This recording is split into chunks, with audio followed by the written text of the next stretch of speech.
Russian vlogger faces deportation after harassing Filipinos in BGC. Ito yung article ng Inquirer.net.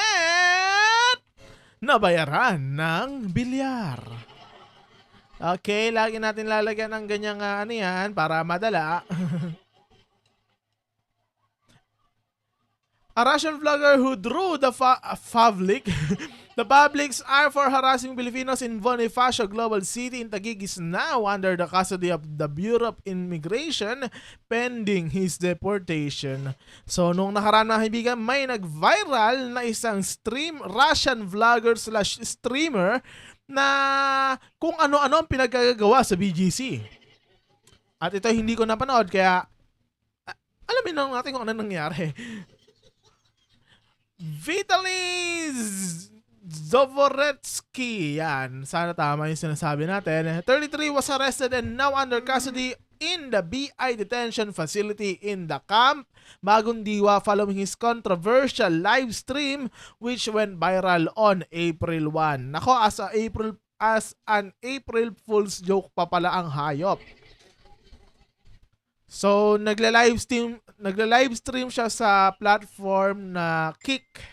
Yun yung tawag sa platform na yun.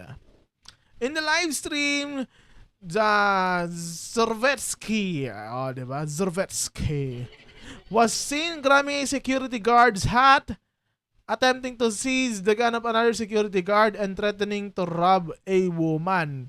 Kinuha yung sombrero daw at may balak pa atang kunin yung barel at nag-amok pa na nanakawan yung babae. Diyos ko naman. Anong klaseng prank yan, sira ulo? Ano sabi na ni BI Commissioner Joel Anthony Viado noong Thursday, kahapon? Harassment and disruptive behavior have no place in our society and we will take swift action against offenders. Dagdag pa niya babala pa niya. Our laws exist to protect the welfare of Filipinos. Let this serve as a reminder that while we welcome visitors, those who fail to respect our people and our laws will face the consequences. Zorvetsky, sporting a smile in his mugshot, is now an undesirable foreign national in the country. Ang kapal pa ng muka! Kasi naman yung nagbasa ng Miranda rights sa kanya, hindi alam yung Miranda rights. Diyos ko. Binasa pa sa cellphone. Nako. Kaya napagtatawanan yung mga charot. He has over 10 million subscribers on YouTube where he uploads mostly prank videos. Kaya naman pala, mukha naman daw may following ang gago. Kaya ayun, akala niya sikat sa Pilipinas. Ayun, kulong.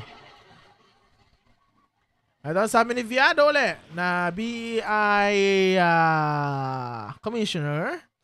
The Philippines welcomes visitors from... Wait lang, hindi. Sinabi ko na to tama. Sinabi ko na nga to. Hindi. Iba to. The Philippines welcome visitors from all over the world, but those who abuse our hospitality and violate our laws will be held accountable. Ayan. Dapat ikulong muna dito 10 years tapos i-deport. Charot, deport nyo na nang hindi na magasik dito ng lagim. Sana masasabi niyo mga kaibigan sa kupal na vlogger na yan. Hindi po ako yon. Comment down below.